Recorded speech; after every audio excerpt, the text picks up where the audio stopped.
Okay, here we go. Good evening and good afternoon, everybody. If you're on the West Coast, this is Coast to Coast EVs, your fortnightly fast charge on EVs and infrastructure. We are on time, and I think our mics are all working, so hopefully that reduces the editing burden for me afterwards. But we have our usual on Spotify, Apple Podcasts, Amazon Music the day after. Maybe a bit delayed tomorrow because I'm on the road, but we'll do what we can to get that up and have your audio only version for you before we hit the weekend. And good evening to Walter of the Network Architect channel, to my whatever side he's on at the moment. And below me, I can confidently say that is a kitty cat. And that's not how I describe Mr. Eric Way of the News Coolum channel, but I'm sure he's ready to jump into the news and pounce on his prey. If you're in the comments here, let us know that you're watching, where you're watching from, if it's changed at all. Some of you we know very well, some of you we are probably hoping to get to meet tonight. So if that's the case, let us know what you drive and where you are. And today we will be talking to Chase Drum of the Grid Connections channel, who's up in the Pacific Northwest, an area that I know a lot of people watch and listen from. So we'll be getting the lowdown on electric vehicle road tripping around that area and the places he's been in his Tesla, as well as his Grid Connections show and some of the excellent guests he's had on. But for now, we dive into the news. We are in Q2, but we got a lot of breaking over the last week or so. Q1 2024 EV sales, highs and lows. I'll give this over to you, Eric, if you want to start us off on what you're thinking, what you took away from various numbers and headlines that have broken over the last week or so. Yeah, broad strokes, and I guess what was it, a PSA? They actually sold 1,600 GMC Hummer EVs. So I want to stop hearing this. They sold one per quarter or one per year. It's like those numbers are going up. But no, just broad strokes, though. I think the big takeaways, GM in particular, I think is exactly what we expected. They said that, we know that the numbers of Bolt EVs are dwindling. And, they said that their ramp up was going to happen in spring. So really no surprises based on their numbers. I think the big surprises was maybe Tesla with the production exceeding the demand for the first time in quite a while.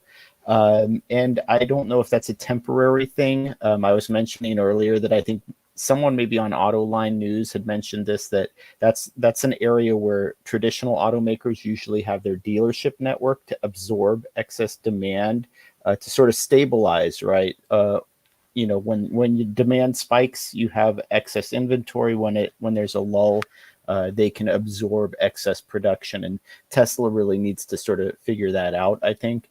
I really don't think that there's a huge concern, but it is the first time I figured that inflection point would happen. But to me, the two big takeaways were actually with Ford and then with Hyundai and Kia, because Ford, they exceeded all expectations in terms of sales for a company talking about EV demand waning. And to me, what it tells me is people are interested in EVs and they're interested in Ford's EVs, but they aren't interested in paying the money that Ford was originally asking for EVs with the capability that Ford was offering. So that's something that I think, Ford needs to do some, soul searching internally to figure out what they want to do with that. And then Hyundai and Kia are the ones that continue to impress me, because despite those headwinds, right, they're not benefiting in the same way that the other automakers are from tax credits and things like that. And people just want their cars, period. So I feel like with Q1, there weren't really a whole lot of surprises for me, kind of everything where I expected it to be. And I think GM in particular, I'm going to be looking to Q2 to see what happens. But pretty much everything else is kind of going to expectations as far as what I anticipated. On the GM tip, Walter, the lyric took off. Finally, we've been waiting for quarters and quarters for that to happen, and for you to be able to sing the praises of the model from the rooftops. And now other people are starting to join you, it seems. It does. My wife's car needed to be brought into the shop because the little button that turns on the seat massage for the passenger stopped working mysteriously. So we brought it in, and when we were at the dealer, there were 3 Lyrics in the lot, and one was downstairs in order to have some kind of work done on it. So it was like a customer already purchased Lyric. So they're getting around. I also went on a road trip this past weekend, and I stopped by a Cadillac dealership, and there were Lyrics on the lot there as well. So they're definitely starting to produce them to meet whatever demand exists. And Cadillac is traditionally not a very high demand brand, but the Lyric, according to numbers, is the second highest selling model in the Cadillac family, which for a second model year car is really saying something. People are looking for EVs, compelling EVs, and they seem to be turning to Cadillac, which, in the luxury market, which it really fits in, it's a budget option, which is kind of surprising for as much car as it is, but butting up against BMW and Mercedes, who are churning out vehicles that go 240 miles. BMW is a little bit further. Mercedes is actually got a little bit of a problem with their distance. It just is a more compelling sell. Plus, you get the tax credit, which now is a point of sale tax credit. So it has a lot of things kind of lining up in the stars for the Lyric sale, and not just the Lyric. I mean, the Chevrolet Laser EV, the Silverado EV are getting a lot of good press as of late. People are saying, this is not a bad truck. This is not a bad car. And they seem to be working out the bugs. And then the Equinox is hot on the heels of those two, after which there's several more that are announced. So GM definitely is fulfilling their threat. they are showing up to the game. And Hyundai Kia right now, I think in the domestic American market, is likely the leader, absent Tesla, of sales figures. And we can talk about what sales figures are doing for Tesla. If I could just very briefly reference Good Car, Bad Car does say that Tesla is 10.79% down. That's a pretty high number, hard to explain away. 7.35% down year to date, even though the market is 6% up, just the automotive market in general, not EVs, but EVs are up as well, and Tesla is down. So we would have to get into some market research to determine what those causes are. All my thoughts are pure speculation. I couldn't really speak to what may cause that dip in sales, but whether it's sustainable and we're looking at a tide shift for Tesla or not, I think is still yet to be determined. I don't think so. I think Tesla is going to do just fine in a burgeoning EV market. They're going to be selling EVs for a very long time and continually growing also. At least that's my personal opinion. This has been the first time in 4 years that there's been a downtrend. So, they've been on a hot streak, obviously, and that's pretty much on the tail of the Model Y, just continuing to sell and sell and sell. But obviously the pipeline is beginning to, well, there's two pieces, right? It's not just that there's, models that have been a little bit long in the tooth perhaps now and look fairly similar, with the possible exception of the slightly refreshed Model 3, and then obviously the Cybertruck is its own thing at the moment, but that's very early days for production. But also compelling other models. We're not sitting here talking about the only other option being a Nissan Leaf or a Hyundai Kona or something that was transmogrified from a combustion version. We're talking about dedicated EVs on dedicated EV platforms that are at the very least matching Tesla, but in the case of an EGMP car, sometimes for the charging speed outstripping it, and for other types of design, maybe people just want something a little bit different. For the Lyric, the luxury side, for $55,000-$60,000, that's a lot of car for your money. And it's to Eric's point, it's not Plus that far off. Yeah, for sure. It's not far off the original selling price of the Mustang Mach-E, right? So there's this downward pressure. You have to kind of bring prices down if you're Hyundai, Kia, if you're Ford, to get that into a place where it makes sense. Because we've seen, with the Nissan Ariya, it just, if it's not priced right, it doesn't move. Well, and I think that's a case of GM really throwing their weight behind it too, because we saw that with the Chevy Silverado EV RST. They just announced that it was going to be coming out $10,000 less than the original price. So, they're able to put that pressure, I think, just from their supply right? Their supply side of it and their economies of scale. And I think, Walter, correct me if I'm wrong, but I seem to recall seeing that the Lyric was a 50% conquest EV. So basically, 50% of Lyric buyers were new to the brand.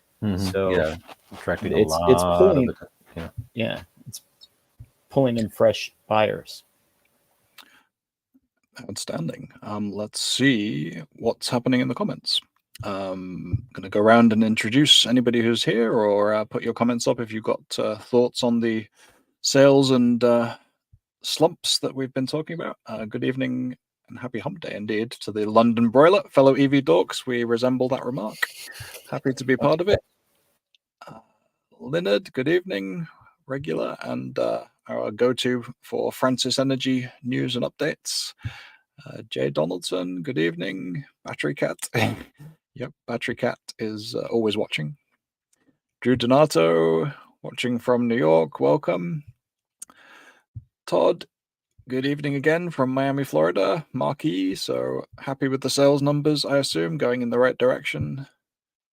Tom Palmer, good evening from sunny San Diego. Epic 80-degree day driving a 2020 Bolt. Life does not get any better than that, right, Eric? Right. Got Thomas over in Syracuse. Hopefully you got some of the Eclipse action the other day, not too far from Rochester and Buffalo in the path of totality. Drives a Mustang Mach-E GT Performance. Congratulations on that new one. Recent upgrade from a traditional Mustang Mach-E. So moving into, let me just finish off the greetings. Robert Brigham, hello from Escondido, California. 21 Bolt, lots of bolts in the crowd. That's what we like. So it gets a little bit better, right? Yes. Yeah. 2020, 2020, it's all the same now. They've all got the same refurbished pack. Jed on the topic is not sure it's a Tesla issue, China market issue. BYD sales down 32%. Still the looming specter of Chinese EVs coming over to North America, but more widely, yeah, I guess it's that's the increasingly true story, right? Trying to figure out where Tesla's place is within all these competing models now.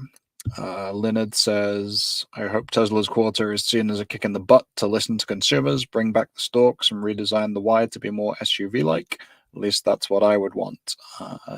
Yeah, I mean, certainly the stalks have been a piece of controversy, and more broadly, the Cybertruck is obviously its own kind of special piece of equipment. So they may have delved a little bit too far into the side of experimental rather than practical, but we'll see where that goes.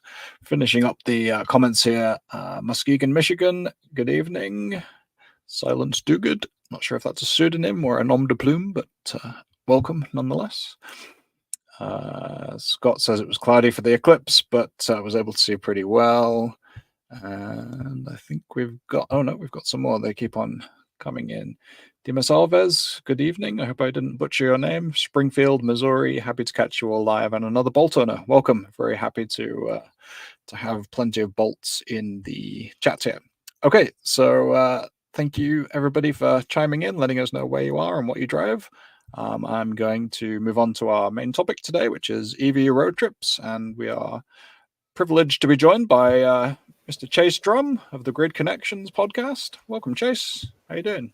Yeah, great. Thank you for having me this evening. Yeah, very, very welcome. And we get a much welcome Pacific Northwest perspective, which we always have some good folks. Anthony in the chat and a bunch of other folks from the PNW area are always our kind of go-to for what's happening up there, but it's nice to have someone live to give us a little bit of perspective as well. But before we go too far down that rabbit hole, could you tell us a little bit about the Grid Connections show, your background with electric vehicles, what you drive, whatever you'd like to share before we head into the road? I guess speaking of EV credentials, I mean, back in high school, I built and raced electric vehicles, and then I got to work with some very cool startups in the Bay Area that were doing everything from electric vehicle in motorsport kind of design for electric vehicles to working with better battery and even charging technologies, and essentially this just general passion for the space and the technologies all kind of were something I've always been into. And I kind of had made a change from being fully in the EV tech side to just kind of being more in the software tech side for almost 8 or so years. It was around COVID that I'd kept a lot of contacts in the industry and kept really following closely, watching. I mean, I think like my first real experience with to see what an EV could be was I always knew the technology was there, but I think it was in '07 or '08. I got to drive a Tesla Roadster for fun for like an hour around Palo Alto, and I was like, yeah, there's no question, this is definitely the future. Whether it's this company or not that makes it, I don't know, and clearly it did.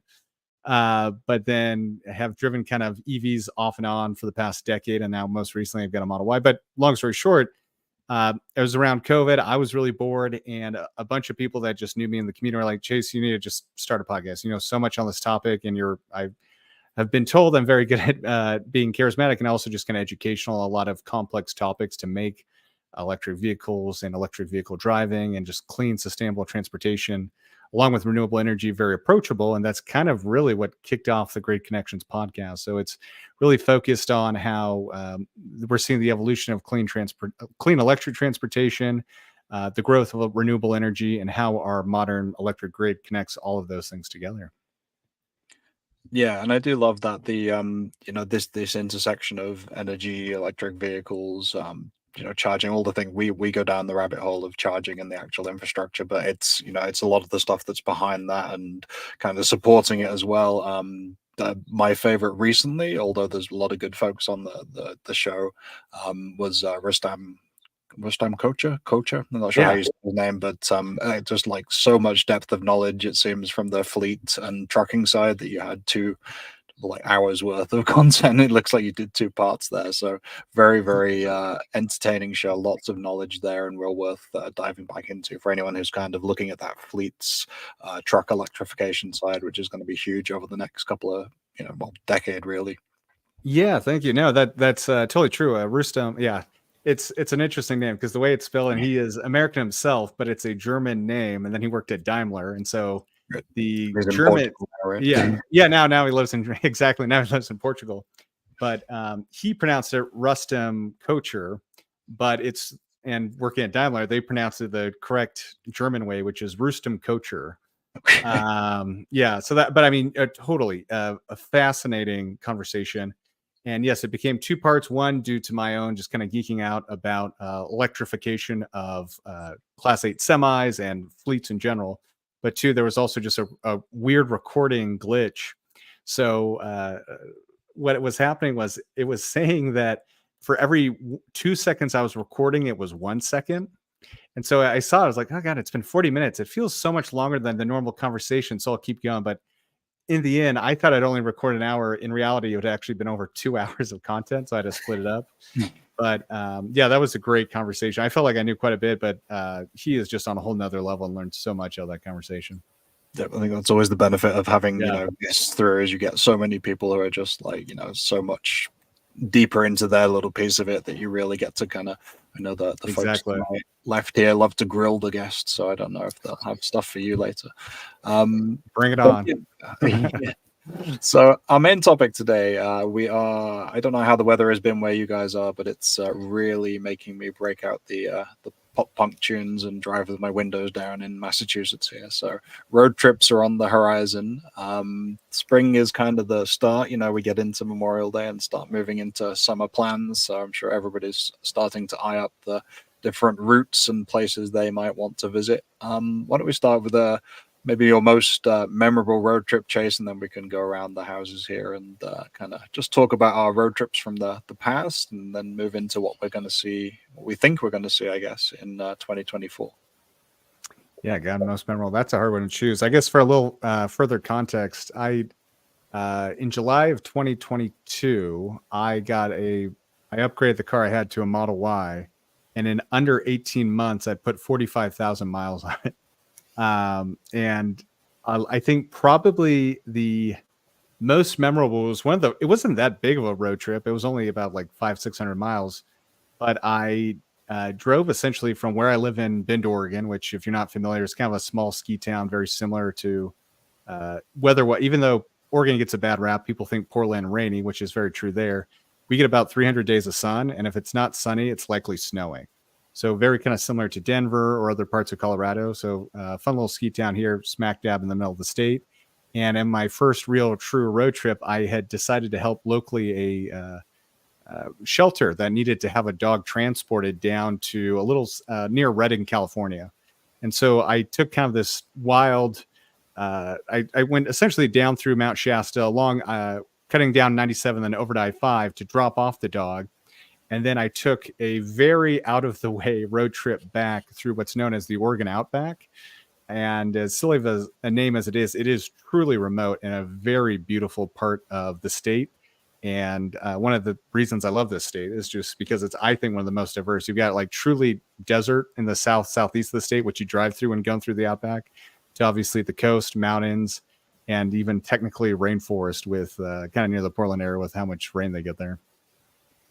Sweet. Well, some of those names sound familiar, Eric. Mount Shasta, Redding, California. That seems to be a natural handoff to your adventures and your stomping grounds.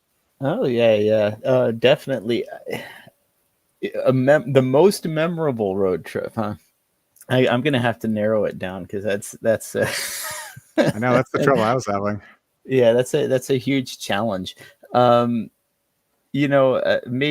just to chase for a second. One of the more memorable ones is actually going up to Eagle Lake, California, which, Chase, your trip probably took you in a near area to there. I don't know, like, depending on when you went, we still have that 350-mile section of scenic highway in California with zero public charging. And Tesla only put superchargers in there about 2.5-3 years ago. Yep. So a lot of Tesla owners would use level 2 charging just to complete that journey. But when I come from Southern California, when leaving work, heading up to Eagle Lake, usually spend some time camping there. And that was really when I kind of had my first taste of a sort of bitter road trip in the Bolt EV, where, facing into about a 25-mile-an-hour headwind. And if a Bolt EV is getting less than 2 miles per kilowatt hour, there's something wrong. And that's actually the point at which you notice the efficiency losses. So it was a bit of a challenging trip to get up there. I ended up taking a nap about halfway through that 650-mile drive. And you get into Reno and all they have is 40 kilowatt chargers. So you really are basically at the mercy of what you get along the way. And by the time I got into Susanville, the Tesla destination chargers completely full. Well, they weren't full. They weren't even used, but the hotel was full. So there was no room. So I had to stay at the casino, which is now site to the Tesla superchargers, but all they had at the time were level 2 charge points. So I ended up staying at the casino, plugging in and, charging overnight before I headed up to the lake, which is about another 40 miles away, to spend the weekend. So it was just it was an adventure. The full adventure. I wonder as we go along how many of these stories will kind of just fade away. The people who are buying now, will they still have that kind of story? Maybe if they're in the middle of the country or in some of the less well infrastructured out states, but certainly some of the routes that I take now, it's not even notable. It's just another journey. Walter, you started the Network Architect channel with a bunch of road trips. In fact, your challenges were basically to find the least covered routes and see if you could make it. Which one stands out, if any? Yeah, of the road trips into charging deserts, there were many that were tricky. The most difficult one for me was to Cades Cove, which is a campsite in a very remote section of the Great Smoky Mountains National Park. No charging, no electricity, no nothing anywhere close by to there. So that was definitely a gauntlet to see if I could get through. It was fun, but I think the most memorable for me was a Walt Disney trip with the family. My son was graduating from high school and we wanted to do a trip before he went off to college, and we had just got the Lyric, and I was a little leery about a CCS car making a trip like that. And so I had a lot of planning into it. There was a lot of money getting spent because we were going to Universal and then Walt Disney World for, a couple of days, and staying at the Wilderness Lodge Resort, which has level 2 charging on their property. So that worked out well. And I could remember after I had actually we went to Universal first, and then we went to Walt Disney World after we'd spent 2 days at Universal, and then we went to Walt Disney World and checked in. I can remember going to get the luggage out of the Lyric, and it was charging at the level 2. And I just remember thinking, I'm like, boy, that really was not as hard as I thought it was going to be. It was really a non-event. The city of Orlando is really plastered with chargers all over the place, and we were on Interstate 95 and Interstate 4.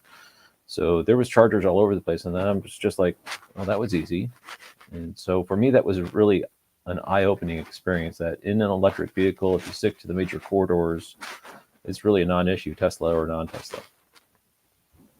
Yeah, I think there seems to be a common theme. Once people get into the vehicle and they get a bit used to how it charges, what they can do with it, how far they can go, then it's just about finding the right charger, right? As soon as you find a route that you want, you check out the route planner, or maybe you figure out PlugShare and do your own route planning. But whatever it comes down to is, can I make it that distance? And then, obviously the charger reliability is important, but I think as you do more and more of these trips, it just kind of builds on the confidence, and you start to understand the how your car works, what you can do with it, what's a bit of a stretch, and then you start to eliminate some of those mistakes that we all make early on.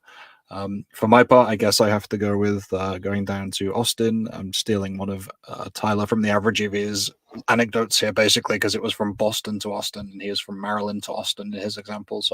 But that was just before anyone had really completed any of the networks had completed a cross-country route, and I could have connected it up had I had any more time in my schedule to get across from Austin to the West Coast. That would have been fun, but this was all pre-knowing Eric as well as we do now, so maybe I would have had more reason to do so then. But I almost met you there.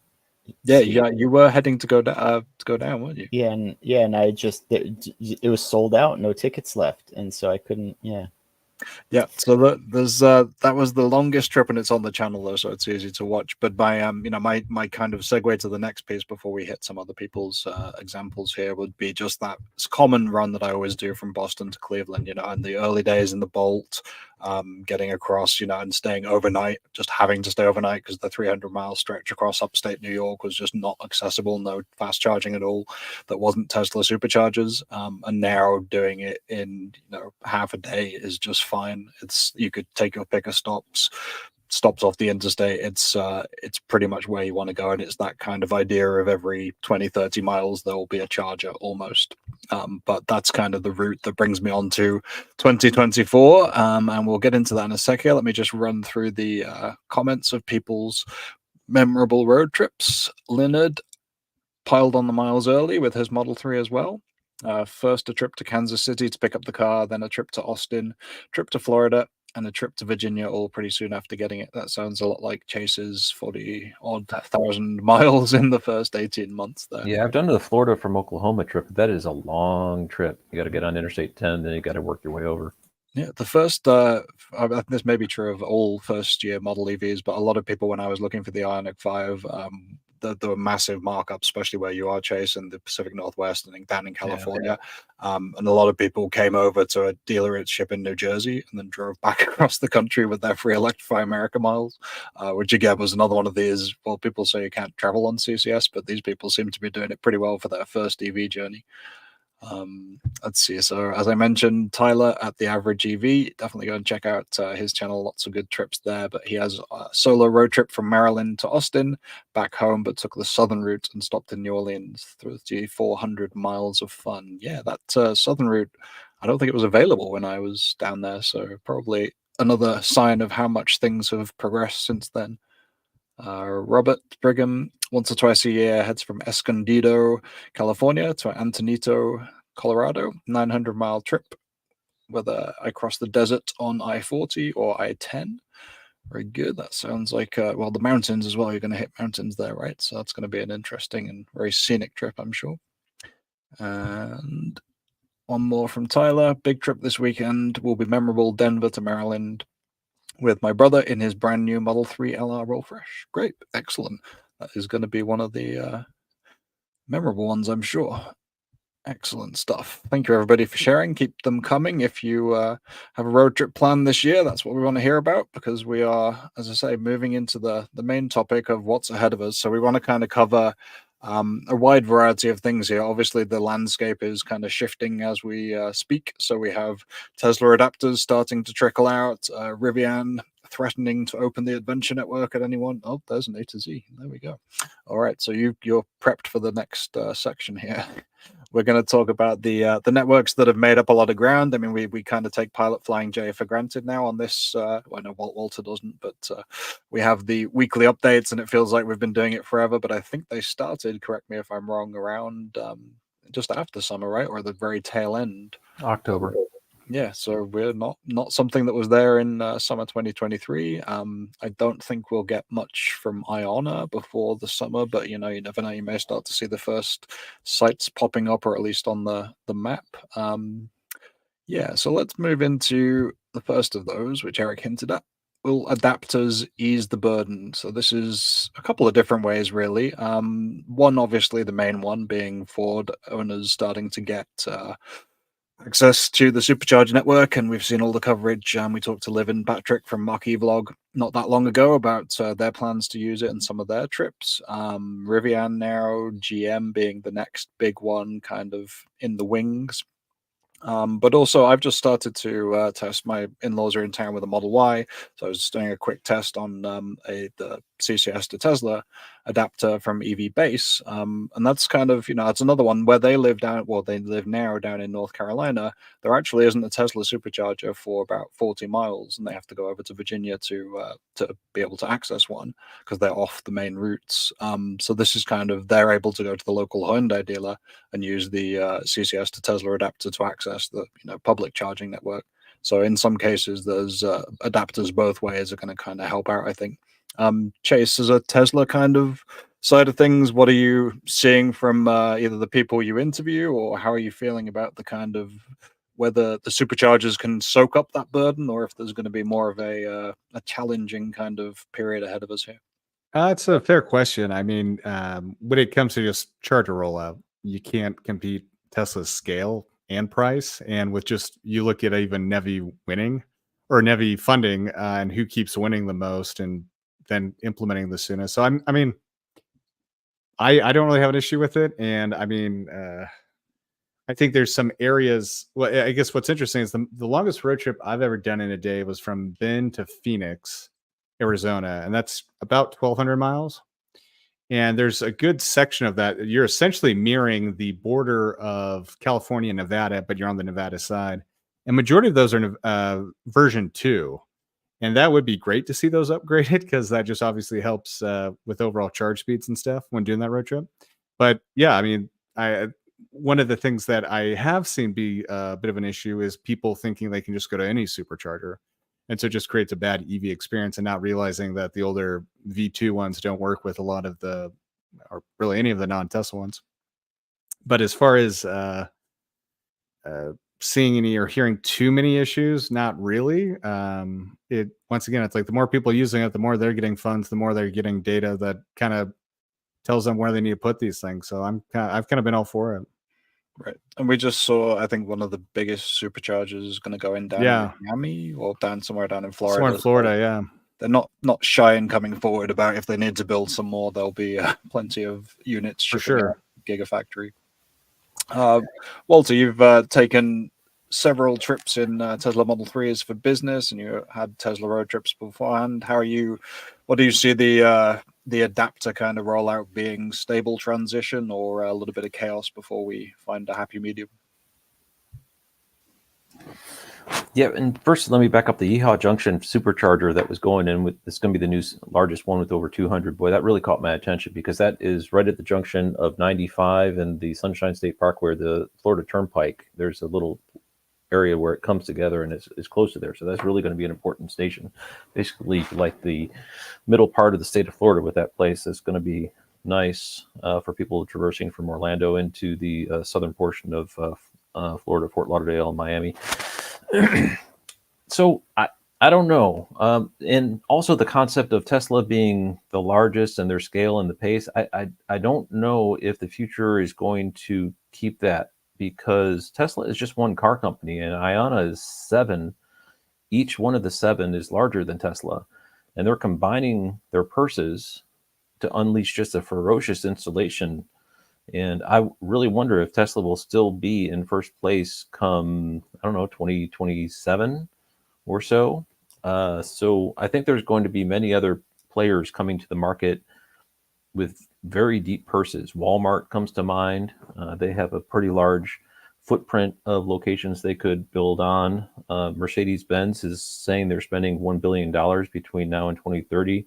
It's a pretty hefty purse that they're going to be sinking. So Tesla has been doing a very noble effort, but they're first to market, and that's not always the people who cross the finish line first once the story is over and done with. But we'll see what happens as time progresses. But more is definitely more as far as chargers go. The adapter, though, I do question whether or not the supercharger will be able to withstand the onslaught of people who are not plugging in Teslas to them. We haven't really seen anything happen yet with that adapter story. The Fords, as I understand, are just starting to be received by customers like today or yesterday or something, just very recently. So GM hasn't even got theirs yet, and there's talk about a queue of the free chargers going all the way into October. So a very slow roll of this story unfolding. And I do question about people who are showing up and have questions about the charger and maybe it's not working. Who do you call in order to get it to work? There is nobody to call. There is no phone number. I guess if you have ChargeWay, you could intercept a message to Tesla in kind of a roundabout operator fashion. But that to me does sound problematic. Hopefully it'll just all work and we won't have anything to worry about. But I don't know if that if the jury is out or has already made a verdict. I think the jury's still out on that. And I'm going to wait and see how the supercharger withstands the onslaught of these many years worth of EVs that have been hitting the road using CCS chargers. So honestly, I don't know. Eric wasn't going to wait. He's got his adapter right there. Yeah, I got it right here. Well, yeah, and actually to that point, I don't know if are you done, Walter? Or, yeah, to that point, I actually think it's the third-party adapters that are going to have a bigger impact than the official adapter through Ford or Tesla and the other automakers, just because, like you said, they're rolling them out at such a slow pace, right? Like Ford owners are just now getting their adapters. So the influx hasn't even started to happen. And I will say this from a California perspective, I think it's going to be absolute chaos, right? Because you go outside of California in the country, and for the most part, the Tesla superchargers are not oversubscribed. Maybe here or there, you'll see a busy one. Like I know I-95, they talk about them getting busy on holiday and travel weekends, things like that. But outside of a couple of major freeway corridors and population centers, the rest of the country doesn't look anything like California when it comes to supercharger usage. And so even though we have several sites that are 40, 50, 60, you look at Kettleman City, it's like 2 different sites that combine for like 96, 98 supercharger stalls. And I guarantee you there are already lines of Tesla owners when it's exclusively Tesla. It's going to get even worse when it's not. And then you add to that the fact that Ford owner plugs in, they might be blocking 2 stalls. And then if a Bolt EV owner comes in, if they don't know to take the stall right next to that Ford owner, then they're going to be blocking another 2 stalls. So every non-Tesla EV that pulls in, you could potentially be taking up 2 of those stalls. So I think, at least in the California perspective, I think it's going to help in terms of spreading out the load a little bit.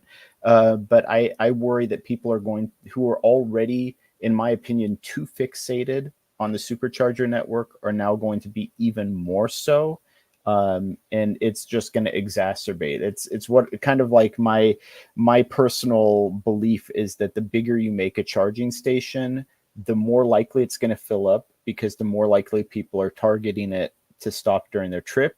And once it fills up, the bigger and longer those lines are going to be. So it's almost like more chargers, more problems sort of thing. So I have mixed feelings, but outside of California, I think it's going to be a huge win for everybody involved. Tesla's lower usage sites are going to get spiked in their usage, and EV owners who were struggling to travel before are now going to have a lot more options than they had, just 6 months ago. So I think overall it's going to be a win. I think California, like always, is going to be chaos. And Chase, do you think that extends up to your area? No. Okay. There's a lot of things actually there I'd kind of push back. I totally agree with the California thing. I mean, that's been a sentiment by a lot of people that like it's hard to even justify getting an EV in California if you can't plug it home. If you have to use public charging, especially if you're in the LA area or like the Bay Area, it's pretty problematic. I think Tesla has been expanding it, but it just seems like it's been an issue the last year, at least on the West Coast. The main bad areas have been LA, greater area, which is huge, obviously, Bay Area, and then Las Vegas is really a bad one too. But yeah, I think there's a couple things. I guess there was the mentioning of like IANA and money in 2027. And I think one thing, just when it comes to EV charging installation, you need a year alone just to usually get utility and the transformer. So I'm hopeful that I would actually want to see competition in this space. And the big reason Tesla is winning so many chargers is they're so much cheaper. And a lot of that has done to their scale and ground. And so like, yeah, there are companies coming in that are going to spend $1 billion, but they're not, there's just a lot of those challenges that I think I don't expect to see, because even if you look in Europe, you're not really seeing that has had a larger penetration of this. You're not really seeing large. Ionity was kind of the big one at first, and then they've kind of stumbled.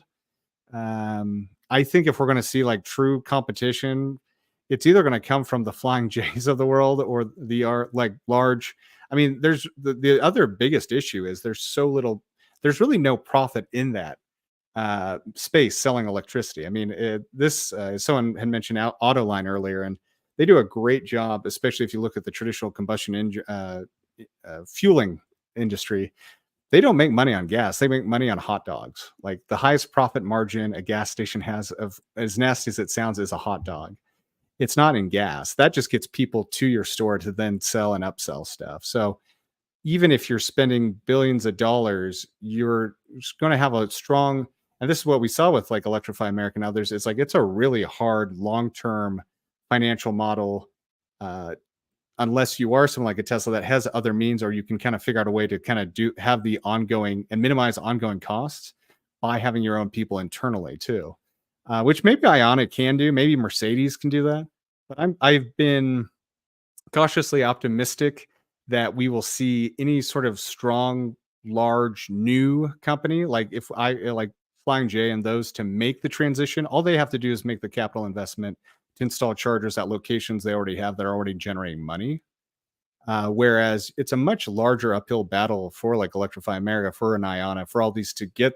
And this was actually a really great conversation I had with Jason Faberman, who is actually traditionally a telecom lawyer and real estate lawyer, who's now been doing a lot of electric vehicle deals, because there's so many of the intricacies of the traditional telecom, like property leasing deals, that a lot of the early electric vehicle charging infrastructure companies actually had some pretty big mistakes with. And this is also an interesting thing that I was kind of able to get from him, is that Tesla rarely pays for theirs, and a lot of the others have to. So there's like, there is kind of some interesting deals that Tesla has been able to do, or just financially be able to accomplish, that I think they have a very strong chance to still be in a very powerful position domestically and even internationally for quite a while. I think it's the BPs of the world, or the Flying J's of the world. I mean, you look at BP, they just had a $100 million deal buying, they're just essentially going to buy Tesla superchargers and then white label them to say BP on them.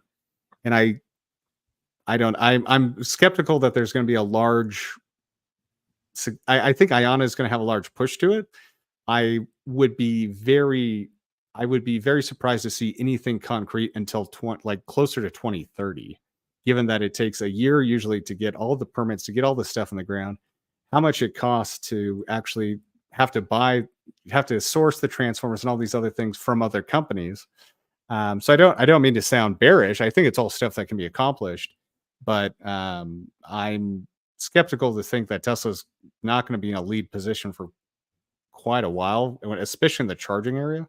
I think there could be some chaos around, the dongle adapter this, but there's so like I'm a this is I think what's crazy to me is like back in 2012 I had the opportunity to drive a Model S as a business vehicle for a while, and you were like using level 2 charging, all this stuff, and I was like, oh my god, this is crazy, this is the Wild West.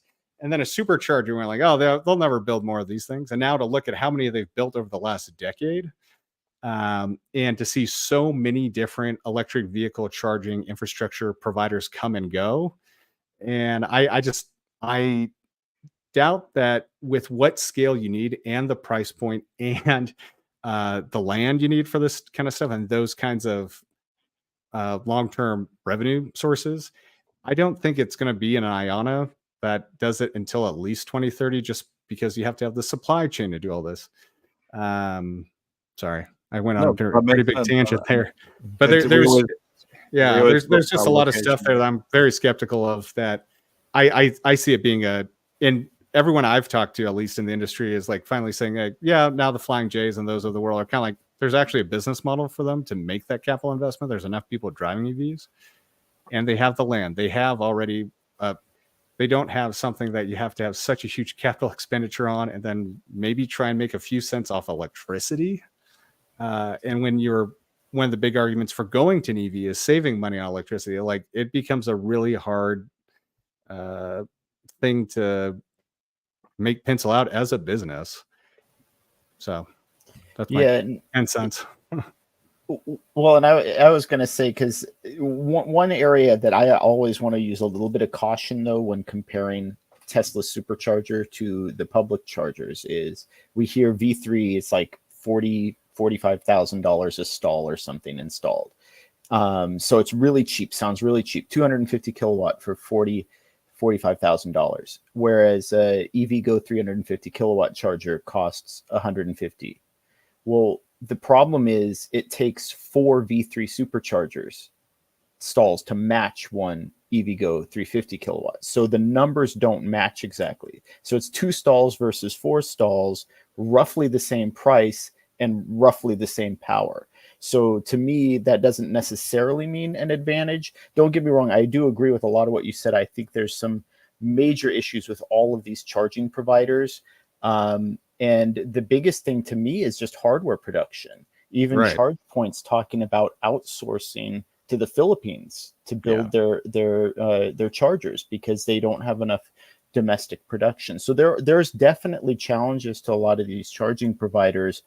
But I'm a little bit, I guess, more bullish on them than you in terms of matching. Because like, I don't think on the timeline. I think the only difference we have is on timeline. Like, I just don't see it by 27, 28 when you talk about the supply chain stuff, like you just mentioned there, and that's a big part of it. I agree that there has been a little bit of funny math with the supercharger numbers, but I do know like they are one of the things they do very well is scale and supply chain. And so while it's probably not like like you were using like the example of 45,000, it's not that, but they are buying like the raw materials on a 10x scale than most of their competitors. And I think that inherently does put them in a good position. And that's why you need like a Flying J or a BP of the world that has scale to be truly competitive long term. Yeah, and I'm not going to steal Walter's thunder on that, but we've had discussions about that with EVgo, GM, and Pilot in particular, because now that they have their they need to get some out here on the West Coast. It's pretty sad out here. I'm always the Flying J's, but no, we have hundreds of 350 kilowatt EVgo now at this point in California. So but with the Plano production for Delta, GM's funding, a high margin business associated with it, there's a lot of legs, at least to the Pilot Flying J. model. The rest of them, yeah, I could see Yeah. being a little bit bearish. They have some obstacles to overcome. So, Walter, I can't go back to the comments without letting you comment on any final Pilot Flying J stuff, as you're knee deep in it every week.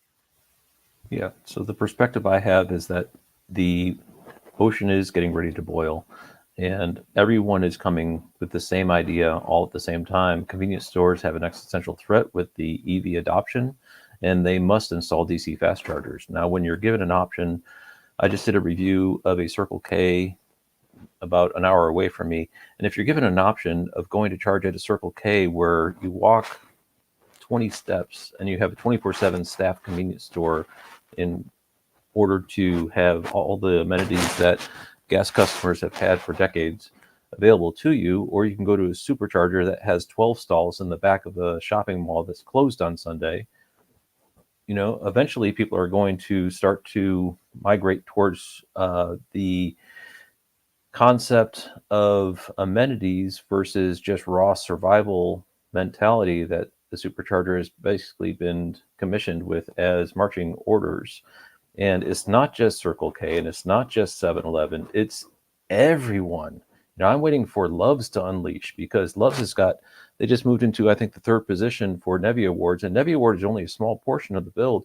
You got Pilot Flying J, you got Walmart, you got Love's, you got Circle K, you got 7-Eleven, you got the Mercedes-Benz charging hub. Every Buc-ee's that's open is basically a massive charging hub now. So Yeah, it's great to see. Yeah. Have you been to Buc-ee's? I've been wanting to. I unfortunately go to Buc-ee's. I know it's high on my list. I just haven't had a chance to. I mean, obviously, don't have them. They haven't. If they want to open up one in Bend, I'll be the biggest one trying to push. Closest for that one. There's one in northern Colorado, so that's not too far, I suppose. What is it? Chase is supposed to buy when he's there, Walter? Pardon? What is it? Brisket sandwich, man. You got to get the nuts, the sugar nuts, and the brisket sandwich. Yeah, the brisket. I mean, I'm a big brisket guy, so when I heard about that, I was like, I'm in. And that's right. Now that they have sauce. Now that they have one in Colorado, that's like actually a place I drive out to. It's still about 1,000-mile drive, but like now I might actually come across it, because most of them had been in the South previously, and it just timing wise hadn't worked out. Yeah, so I think that the whole country is coalescing around put in a DC fast charger somewhere. If you want to draw customers, put in a DC fast charger. And the large chains that you're describing are spending money, and for them, it's not that much of an expenditure in order to add a charger on their property. And that property already has an integrated site plan and everything, and is designed to attract customers. That's what that thing is there for. It's designed to attract customers. And I think eventually what you're going to see is just a tsunami of DC fast chargers getting installed, because if we don't, then you can't sell EVs even though people want them. And so we're kind of at a bit of a teeter-totter. If you don't have the chicken and the egg, then we're stuck. So I think the chargers are coming, and they're coming fast. And I see it every week. There's a lot of DC fast chargers getting installed. Another thing that's coming fast is the comments. So let me dive through here so that I can catch up. Tom Palmer asks if anyone has a date when the Bolt EV will start being able to charge at a supercharger. Should I buy an adapter in advance, like Eric? Well, Eric's bought one. Should Tom pick one up? Well, I mean, what is it? Everybody says I can't sanction this because it's not officially approved. But given the wait times for the GM ones, or I mean for the Ford ones, I don't anticipate GM getting access any faster than Ford is. So it might be worth it. And they say it's an imminent, right? The Bolt EV is listed in the Tesla app. It looks like all they need to do is figure out how to get it to access without 15118, which means probably app only activation on the supercharger. But it's supposed to be soon. So I would probably order one. Yeah. If you're willing to use one that's not sanctioned. Okey-dokey, good stuff. Leonard says, as for the Tesla supercharger cost and NEVI, there's an interesting data point from the Arkansas NEVI Awards. BP Pulse is installing a station for $950,000, and I think they will use Tesla for equipment. Right, it's going to be interesting to see if BP Pulse is only Tesla, because I think they go with Tritium or somebody else at their new new GigaHub. I'll Yeah, have to that go back and look. 24 stall is tritium, right? Yeah, I think it was tritium. So I don't think Tesla will be the only thing they use. So you may find that the NEVI ones they've used tritium just to make it easier for the CCS side, but it'd be interesting to see what they go with for sure. Big Barney, all 7, I think, is referring to Iona and says all 7 don't build many EVs. Well, it depends on the ones you take and how far we go down the pipe, I guess. But everyone is ramping up, as we said. Let's see. I think, this is back in road trip territory from Silver Surfer 2021 Bolt BHB. Anyone know where that is? No. Maybe you can clarify. BHB for his daughter's graduation, 6,200 miles in cold weather. That will be brutal. Let us know where BHB is, and I'll bring that back up once we do another round. Scott in Syracuse says the Tesla app is the best for finding superchargers which have magic docks or open for adapt use. Ford Pass app does find Tesla superchargers which allow adapters. Not sure if third-party apps have gotten there yet. ChargeWay, I think, has been the leading kind of source. I know PlugShare is working through it, but that's not necessarily the best UI. So to find them at the moment, I'm going to ChargeWay at least. I mean, I'm biased. I've known Matt for probably over a decade now. Matt Teskey of ChargeWay, and he's phenomenal about it. And Brandon, I think you've interviewed Matt, and we had Brandon on a few shows ago, and it's just that UI is just the changing, the killer piece of it for me. But I know that they're on top of the data as well, which is a key piece to planning road trips. So definitely, worth having as a companion at least to PlugShare and your native navigation. Yeah, I might be curious to know what everyone on here uses for road trips. I will get to that, I promise. Okay. I'm going to whip through. No, you're good. It's Yeah. exactly. It's a nice segue, except I hadn't quite got through the comments. So I'm going to still try and catch up, because when I get behind, I don't catch up usually. So Patrick says, I thought Tesla was planning all V4s going forward. New Florida super site is V3s.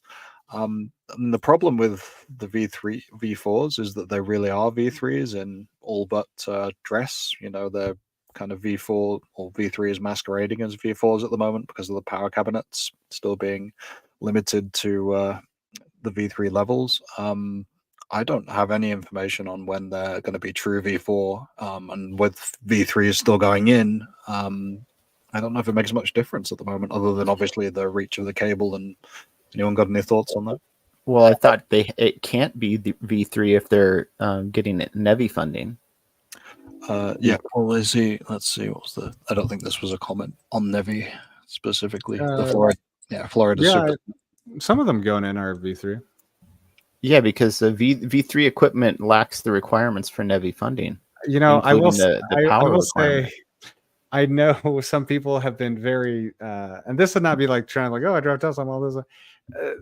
Everyone says that, but technically, as of the law, you can make the argument that probably wasn't what it was intended to originally be. But as far as the actual ruling, they just has to be in the band, and so that's why they won a bunch of them. Whether that's right or wrong, I don't know. But well, I mean, they had to walk back their California infrastructure funding because they said that they couldn't make the equipment meet the requirements. So, and then those requirements were almost identical to NEVI funding requirements. So I'm confused. I'd love to see what they put in, but as my understanding is, if it's NEVI, it's going to have to be V4. So. Yep, it's down to the voltage, right? And it's a lot of people understood it as it being the voltage had to be from, I think it's 930 down to whatever the number was, but there was a later revision that changed it, that it just had to be within it, not cover. Yeah, the wording is literally between, right? So it starts at 200 something and then goes up to 920 volts. But it still has to be 150 kilowatt dedicated per stall, and V3 is only 90 kilowatt dedicated per stall. So that's it's, I don't know. We'll see. I just know they won them, so I don't know. So it's whether right or wrong, they're doing it. Yeah, they've won. I know the California one, I think, got pulled. I forget the deal. I think it was because they didn't have the magic dock on them or something, and then there was a cost issue. I remember hearing about that one, but yeah, I forget the exact specifics. I was talking to someone about that, and I don't think the reason even though the California RFP process was similar to NEVI, I don't think it was that the reason that it was pulled was due to, I want to say it was like a timing issue or something, that the California one was just going to take longer and they just decided to go live with the sites anyway instead of get the funds. So I've been talking to someone who had been like, I don't think it was Kaiso, but someone in California working on it. I think it's But still it could be a rumor. still chapters to be written on this because it does Yeah. seem to be by state as well. Like Yeah, exactly. There's definitely some cowboy stuff going on depending on which state you're Sure. looking at. Yeah. There are other pieces as well. There's different type of equipment which may meet the 150 technically, but whether it actually delivers it continuously, depending on various different loads. It's Right. The practical part of it is when people are out there charging in summer road trips, in these busy times when we're talking about. So yeah, I think I'm pretty much there. I'm going to run low on power here. I need to plug myself in and figure out what's going on with my power supply, but I'm going to open it up to all of you to look at the next big network. I mean, we've kind of touched on Iona and some of the others, but we've hit that a little bit. Maybe you want to start with something like Rivian and the Adventure Network, whether you think that's going to open up for summer kind of travel, or if you think they're going to push it to the very last minute kind of end of the year. Walter, do you want to take that one quickly? And I'll go off camera to fix my power issues. Absolutely, yeah. So for 2024, we're in a formative year. So the adapters, I don't think, will be widely available for supercharger access for non-Teslas until more around Thanksgiving is really when I think we'll see numbers of non-Teslas routinely charging at superchargers, and people who are non-Tesla owners looking at membership into the Tesla supercharger networks plan, which I'm looking at. But as a GM customer and as a Volvo customer, there's a little bit of distinction between those two brands on which one it actually makes financial sense to do so. But in the summer of 2024, actually the landscape is not horribly different from where we were. There's been a lot of talk and a lot of hype, but there hasn't been a lot of movement. And that's one of these things, as you say, Chase, the grid connection, grid connection. That was, there's a reason it's named that. Think about it. Yeah. Right? Yeah. So I was watching another podcast where they were talking about the delay of transformers. 750 kVA transformers is kind of a long pole, and it's what this person been about was saying, a year for some. Yeah, they were saying that the supply chain issue with transformers is really the long pole in all this. So the discussions have been very positive, but the actual numbers of chargers that have been put in is limited. Of the ones that are currently in progress, the one that I see has the most inertia right now is Circle K. Pilot Flying J is kind of stagnated, and they're definitely getting a lot of bad press for their pricing. I just saw that Castleton on Hudson was 85 cents per kilowatt hour. And I really should have visited before the price hike, because I think it was like 59 for a second, and I thought that was high, and now that's 85. Yeah, who would stop there? And I really don't know. That canopy is it's got to be really rating heavily for Exactly. So anyway, my personal opinion, know why gas stations have canopies to begin with, right? It's the fire suppression. Yeah, and so to me that's I think been an interesting thing with a lot of EV drivers that have kind of been disappointed by not seeing canopies more. I mean, I'm all for it, trust me, especially when it's hot out. But I think, it's one of those just investment things that'll be interesting to see if the Flying J's of them. I mean, it kind of makes sense with their their setups to do it, but I mean, they've got the construction teams to make it happen. Yeah, right? I think we've had multiple guests who've said that of course they want it as EV drivers, they want it, but they're just the sheer extra load of cost and planning permission. I think Electrify America said back in the day, that was part of their remit, but they just couldn't make it work. They needed to roll out quickly, and canopies were going to just slow that roll right down. My charger anxiety is gone, by the way. That's the most charger anxiety I've had for a while. So to answer the question with the doldrum in between the onslaught, I personally think Circle K right now is the most transformative for the summer of 2024. That's my personal opinion. Eric, what are you thinking from a California perspective and what you're seeing nationally? Well, I mean, I think still EVgo is going to be the biggest like jump in the public sector for this year. And I mean, it's basically, we've already seen that they're sort of matching Tesla with that prefab site rollout. Their new prefab site too is very compelling. The one with the 350 kilowatt Delta split power charger. So essentially, 6 stalls connected to those 350 kilowatt units, and they're able to deploy them in just a matter of a couple of weeks now. So I know I saw that Tesla, about 4 days now, they go live with their prefab superchargers. But again, who knows what numbers they're matching. I think Walter, you've tracked some of their sites going online in less than 30 days with EVgo, and you could argue that they go on prematurely, because everybody who has problems with an EVgo site, you look it up on PlugShare, and they're using it within the first 3 to 4 days that it got powered up, and of course they're running into bugs and issues. But still, I think just the massive amount of funding that they're getting from GM, the prefab, and now chargers aren't a bottleneck for them either, because of that Plano production facility for those Delta 350 kilowatt chargers. So I anticipate them making some of the biggest waves this year in terms of expanding networks. Chase, how do you see it? You're presumably planning some trips. Are you thinking maybe some other providers might be in your future, or is it all super? Oh, for sure. I mean, I've used over the years all sorts. I just kept going back to Tesla because I was completely when you're trying to do 1,000 miles in a day, I was completely disappointed every time I'd gone to another one. Because I mean, I've given Electrify America quite a few tries, and they keep burning me. Let's put it that way. So, as they say, insanity is repeating the same thing over and over.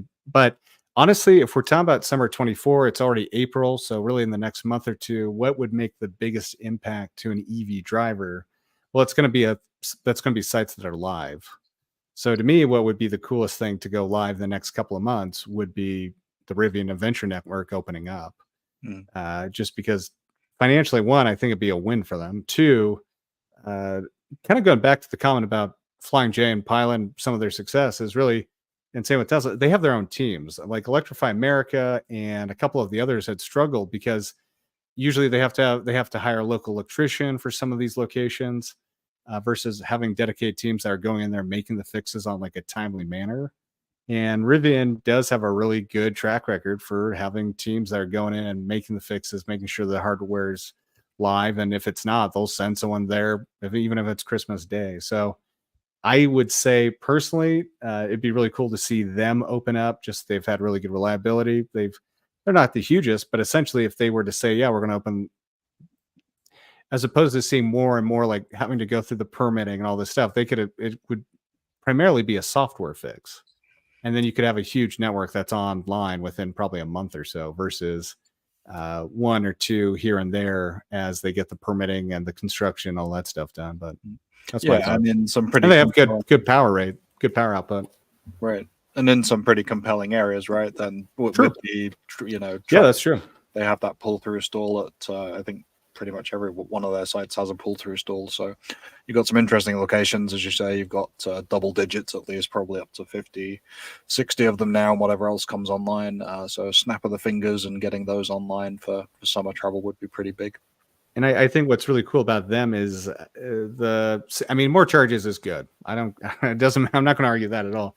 What I think has been really cool about the Rivian Adventure Network is kind of in their name is adventure. And so the locations they've chosen are not going to be like, some of them are by the highways, but a lot of them are like in places like going to Moab or going to national parks, places that even superchargers haven't always had like the best coverage of until more recently. It's for some of them. And so it would just be a really cool way if you want to do a summer road trip to go to cool places. It would just be great to see a network like them and the locations they serve and open up reliably for a lot more drivers. Mm-hmm. And it's kind of related because where DC fast charging doesn't go, level 2 does. So what about building destination charging into your road trips. I think I think everybody knows that it's an option. I don't know that everybody takes advantage of it. And I'm thinking specifically, not just, hotels are a natural fit. That's a good place to, when you have to do those 1,000+ drive days that you're talking about, Chase. At some point you're probably going to have to sleep and put your head down, recharge the car whilst you do so. But there are other instances, whether it's campgrounds, I'm thinking sightseeing when you're in a town or an area that has some kind of 3 or 4 hour destination attraction. Hiking, there's plenty of times I've been at a trailhead and I wish they'd had a Clipper Creek just hanging out there. Yeah. So let's go around a little bit. Walter did a couple of videos recently about going to different locations and places down in North Carolina that have got a good mix of both fast charging and kind of level 2 stuff. So Walter, how do you bake destination charging in, and any kind of tips along the way for people who might be planning a road trip near? The camping community, of which I've become closer as of late, and I've actually begun the process of starting a new YouTube channel for EV car camping. And so I'm looking at destinations where I could bring my EV and do car camping.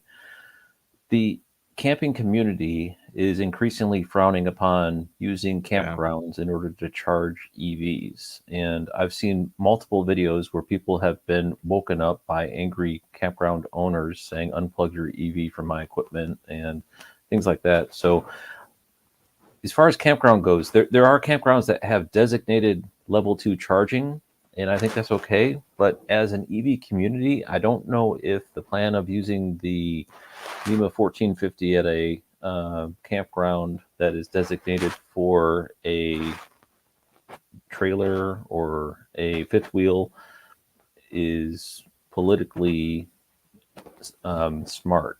So that's something I do shy away from. And I just want to put a word of caution there about campgrounds. If you're going to charge at a campground, probably what you want to do is be upfront and ask before you go.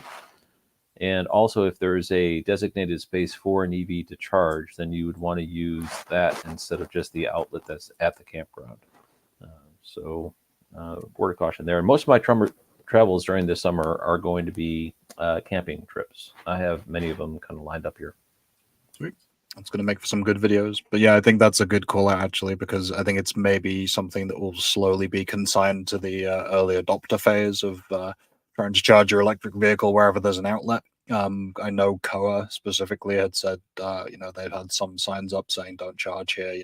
We've got plans in the works to put EV charging in, but it's not this outlet. I've had a mix. When I went up to the Voyagers National Park area in Minnesota, I specifically chose a campground that had that level 2 for that reason, because I didn't want, that's why you have to have that, you really need that resource and have to know that it works. So not going to chance and roll the dice at that point on maybe having an outlet, maybe not. If it's an Airbnb, all bets are off. You can plug into the dryer outlet at an Airbnb all day long and there's no problem there. But campgrounds in particular, the camping community is a little bit frowned upon. Eric, you've been into some of those remote areas. Don't have to take it to camping if you don't want to, but if there's anything else on destination charging, let's get some tips. Well, I was going to say, I'm surprised this is like news, right? Like, this is not necessarily a current event for me, because one of the earliest trips I did was up to the Grand Canyon, almost 6 years ago now, in my Bolt EV. And I had specifically planned to use Tesla destination charging at a hotel in Williams, and they also had a J1772 plug, but I just wanted to test what was available along the way. And multiple places that were campsites had basically changed their tune. Even PlugShare hadn't been updated, and like places that had been friendly were now specifically, and like I said, this is 5-6 years ago, not banning EVs from using them. At one point in time, one of the campsite owners said that they had someone come in, plug in their car, and then walk two blocks down to stay the night at the Motel 6. So they were literally just taking up a space and plugging in with power at this RV park and not even staying there. So yeah, I see that as a problem. Level 2 is interesting though in terms of folding it into your trip, because it really does have to be a place that you plan to be for a while. I would say a minimum of 4 hours. And if you can fit that, because you're really not saving anything, it has to be convenience first. Even in a Chevy Bolt EV, if you plug in and charge overnight, you're saving yourself an hour's worth of DC fast charging on that trip. So is it really worth it to do that, right? Like instead of charging up to 60% twice and taking an hour to do it, right? So is it really worth it to plug in overnight at a level 2 at a hotel? Well, yes, if it's convenient and if you're going to stay there anyway. But if not, then it's not something that I think you should necessarily build your trip around. So I'm more in the camp now of looking for destination DC chargers. So a nice 350 kilowatt near a movie theater. Stop plugging into those, for God's sake. Chase, Tesla's made a pretty big headlines in terms of making some partnerships with hotel chains. So obviously hotels are a big piece of it, and I think Tesla's been ahead on that. Have you seen any other interesting kind of applications for destination charging where it might fit into a longer trip, even for people doing the kind of drive days that you've explained to us? For sure. Oh, for sure. Yeah, I'm a big fan of charging anywhere and everywhere. I would love to see AC 16 kilowatt come back, or even start to get into these some of these cooler things that are being built that are actually like low power DC level 2, like it's like 30 kilowatts, but essentially would be using the building's 480 system. There's some kind of cool stuff out there, but that's kind of ways out.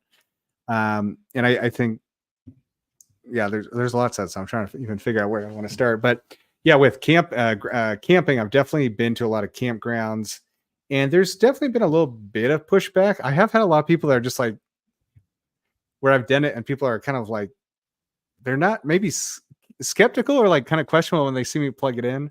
Where the places I've been, they haven't said you can't, but like you'll see a person that's like, well, what are you doing? In my experience, I get that some of these campgrounds are definitely being like a little more pushback, but it's always been a great conversation for someone who doesn't know anything about EVs or is kind of like EV curious. When they see that at a camper, that really starts kind of turn those heads and like, oh, maybe you can do this whole EV thing instead of always needing my Ram 3500 to do these camping trips. But the thing I've always done is just make sure, because I mean, the main issue is you're going to flip the breaker. You're drawing too much power, because a lot of these campers traditionally only peak occasionally instead of it being a constant power. So the big thing is always just plugging in and then bringing down the amperage you're using to really minimize the chance of having a negative impact on a campground. But for doing a long road trip, especially if you're doing a multi-day road trip, I kind of almost say level 2 is like necessary. Obviously you don't have to do it, but it is like 30 to 45 minutes you could be saving the next day. And if you're going to be driving for like anywhere from 14 to 18 hours that next day, getting into your hotel bed the next day or wherever you're staying 30 minutes sooner is real nice. So I'm always a big proponent of it. I do think that there are some circumstances like wineries, breweries, any kind of sit down restaurant, like it's always great to see that. But yeah, you gotta have kind of high power, and that then also has kind of like for AC downstream effects of like, okay, do you have the dedicated circuits? Do you have enough power for that? And so it'd be kind of cool to see some more of these leveled. I don't know what they really want to call them. Even Brandon Flash was kind of talking about this as some of these kind of lower power DC charging that would be kind of beneficial for EV drivers. But yeah, I really always try to go for at least a place that has like 8 to 11 kilowatts if I know I'm going to be staying the night. Just so I like the car to be ready before I am. I'm not a big fan of waiting around, especially on a road trip. I'm a fan of like doing more stops. If I have to stop like every hour and a half to 2 hours for like 10, 15 minutes, I'm okay with that, versus a big like every 2 to 3 hours stop for an hour. That I don't like as much. But that is kind of one of those little hacks, is if you can find a level 2 at the place you're staying the night, or if you know there's a really good restaurant you want to go to, that's something I always do, and find it kind of tied to a fast charger, then you can stay there maybe for 45, get one of those bigger charges, but it's not really you're sitting around waiting for the car. It's a much more effective use of time, in my opinion, when I'm trying to do 1,000 miles or so in a day.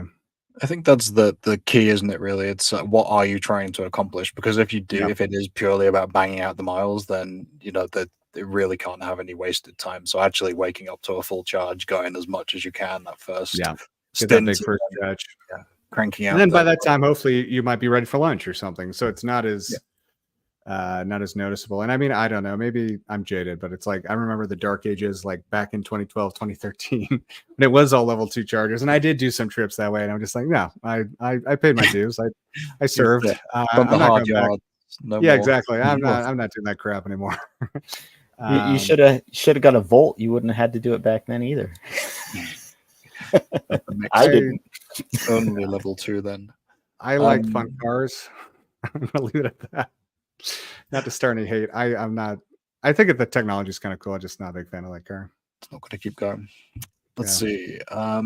So Tyler did mention breweries. I'm not sure how long you stop at a brewery. If you really like the beer, you're probably going to be stopping there all night. That's the benefit. So pass out in a chair somewhere. Your car will be fully charged by the time you wake up, and hopefully you'll be sober. But I mean, that's the thing. It's like, unless it's like at least 10 kilowatts, if you're only going to be there for 45 minutes, even an hour, it comes back to that. The only way. Yeah, it's a leisurely trip kind of thing at that point, isn't it? You've got time to kill, and you're just plugging in for the sake of the fact that it's there, and you can do that. But he says also will avoid flying Jade with that cost unless he has to. Right. And I agree, except I pull in with my Lyric and I'll charge at 190 kilowatts for free. Yep. Free 99. Free 99. I picture pulling in with a Silverado EV that's got 200 kilowatt hour battery, jacking into a 350 kilowatt dispenser that no one wants to touch because the price is too high, and you charge there for free. And then you go get yourself a cheeseburger and an apple crisp, and then you come back and your big truck is ready to go. That's how they're balancing out the cost. Well, I mean, that's probably true actually to an extent, but my guess is a lot of, I would love to know more about why it went up so much, but I've got a feeling a lot of these people who are installing just were surprised by some of the additional fees that come from operating that kind of level equipment from the utilities. I wouldn't be surprised if there was a few demand, because it hasn't been that long as well. October, and they probably started to get some quarterly bills rolling in, and those demand charges not fun. Bean counters were saying this what you need to charge now. Exactly. Let me go through a few comments quick, and we are bumping up against time now because we always do. But Scott says hotels need to add more destination chargers. Not able to charge at a hotel last week with 3 L2s because they were always in use, and that really is the case. If there's only a few plugs and there's more and more EVs on the road, once they're taken up, they're staying there all night. There's not many people who are going to leave early or only charge halfway. Most people have the intention to charge while they sleep, so you're probably not getting a charge then. That can definitely start to. Or it's a plug-in hybrid that's plugged into it. We're getting some PHEV problems. That has been the biggest challenge in my experience. And that's the leading kind of edge, right? Because I haven't seen it as much, but I've definitely on the East Coast started to see it a bit more, which means it's getting over here, and then it kind of feeds into the middle, is what I've seen with fast charging as well, and the congestion of those.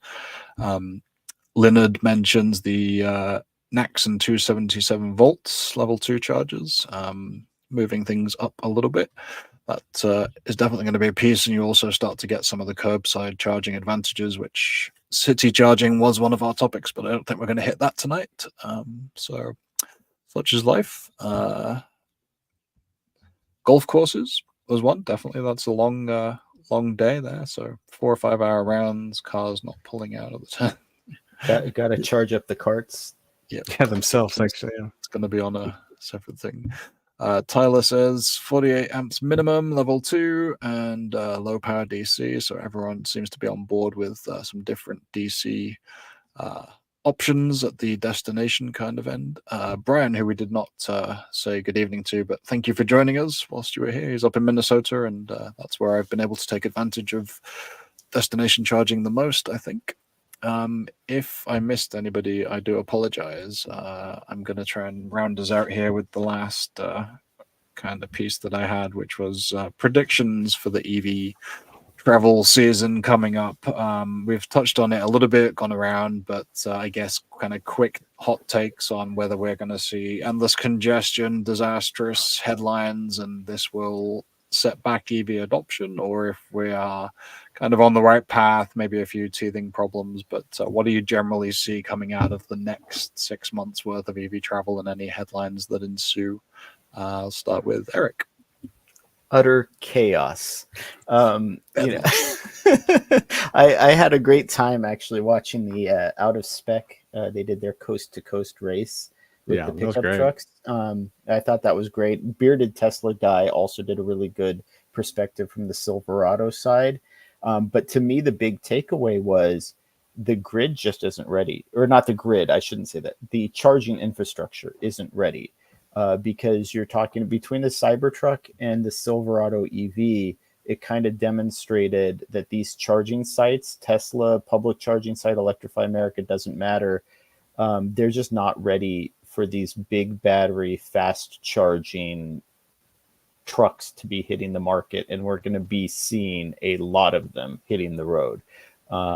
So that to me is a area where I could see us to start to see a little bit of drama, but otherwise, I think it's going to be a relatively calm summer.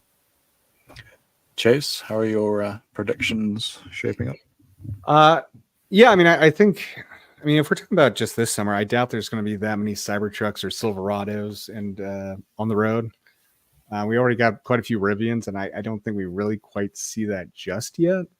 But if you can travel on the weekdays, I always recommend it, and avoid California. That's a great start. But I don't know. I have seen pretty consistently. When in doubt, check plug share. That's always going to be kind of your best friend for whether you should kind of go the next. Maybe you should skip one and go farther, charge a little bit longer at one site instead of trying to stop at the next closest one. But I don't know. I guess I am probably more optimistic and bullish that'll probably be good. It seems like even though I was kind of bad mouthing Electrify America earlier, a couple of friends who have used them recently said that their overall experiences have been a lot better. So I think things are kind of trending in the right way. We're seeing obviously EV sales have slowed down, but they're not like, it's still growing. It's still going in the right direction. So I think it's not going to be the worst thing for the charger infrastructure if it slowed down for a couple of months going in the summer. But the big thing too, all the headlines we always see, especially, a big parts in LA area too, and like the stuff that happened this past winter in Chicago, so much of it is just we need to build commercial fast charging where you have like a commercial Pacific gas station. So that's where the Uber drivers or anyone that has a business, they charge there instead of like trying to hog, understandably, but they go to all these other fast charging locations to charge sometimes because they're trying to do Uber trips and other stuff like that. And you start seeing that's where a lot of these headlines come from, is people are staying at the chargers longer because they're trying to work shifts instead of people who are doing road trips. I think that's something that needs to be solved. I don't think that's going to happen this summer, obviously. And I could see that being the thing that we see in the headlines again, like, oh, there was a brownout, blackout, and some of the EV drivers had issues. Well, you know what? You can't pump gas when the power's out either. So there's all sorts of kind of quirky things. But I think on the whole, like, other than maybe some sensational weekend headline things that pop up right now, I'm not really that worried about. More and more chargers are going in. Inherently, more and more chargers are going in at a faster rate than they've ever gone before. And they continue to do such. And I think some of the lag we had, like, there were a lot of people who were slowing down putting in chargers because they were waiting for NEVI money. And I feel like that's finally stopped, where you're starting to see some of the charge providers just start putting in chargers again, whether they get NEVI money or not. Obviously they would like to, but that was definitely something I was even talking with Lauren McDonald again about that the other day, about just how NEVI in some ways in the short term wasn't really great for EV drivers, but it has a lot of long-term and to medium-term promise. But I think this summer, I don't think it's going to be anything that bad. We're not seeing the big trucks yet. We're not seeing huge numbers. I think I'll be fine. Walter, how are you seeing the upcoming travel season? Yeah, and I'll piggyback off what Chase said about the rideshare and the Chicago event, because I think that was a telling moment. I think it's indication, and it was being blamed on cold weather, but all the people in Norway were like, what cold weather? Yeah. It's a So scaling problem. it was a supply and demand problem. It was a rush on the grocery store problem, and slower charging as a result of the cold weather had a little bit to play, but really it was just a slamming of a bunch of people doing panic buying of their charging all at once. And I don't see that going away anytime soon. If you're going to have a weather event or some kind of civil distress in a metropolitan area, the chargers are going to be slammed. So I think the new normal in this phase of EV revolution that we're currently in, and whether we realize we're in an EV revolution or not, I think we are. And it's very clear that if you're in a major metropolitan area and there's some event where there's a rush on a grocery store, likely the charging stalls are going to be queued up as well. And there's no way around that anytime soon. We're oversubscribed in the number of chargers that are available. And summer, winter, fall, whatever, that's just going to be how it is.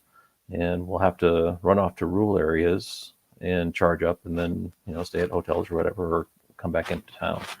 I think that's going to happen. Some kind of weather event will happen, and there'll be some kind of sensational news story about how the chargers were all queued up again or something. And I think, just to hop on there, I mean, we see that same thing happen once again at gas stations when there is a weather event. The same thing happens there, but exactly, sure it doesn't make the headlines. Yeah, Exactly.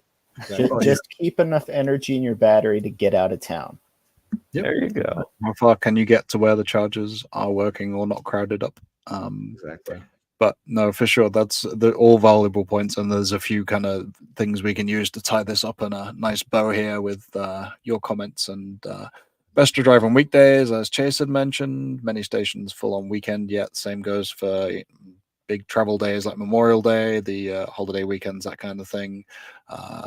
We've also got holiday weekends from Patrick will be as sticky as they've always been. That's where they're going to get the headlines from. Certainly baking in level 2 charging, as we've talked about a little bit. If you're going to go to a campsite instead of a hotel or an Airbnb, make sure that has dedicated charging, as Walter mentioned, just as a kind of safe backup, or at least call them to confirm that plugging into whatever outlet you've seen on PlugShare is acceptable.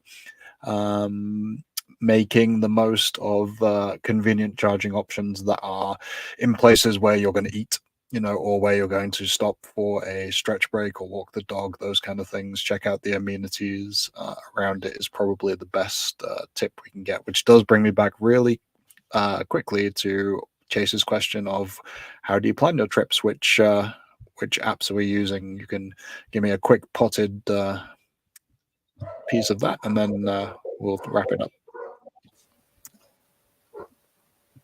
Eric, why don't we take you? I use you Google stopped Maps. using them. That's right.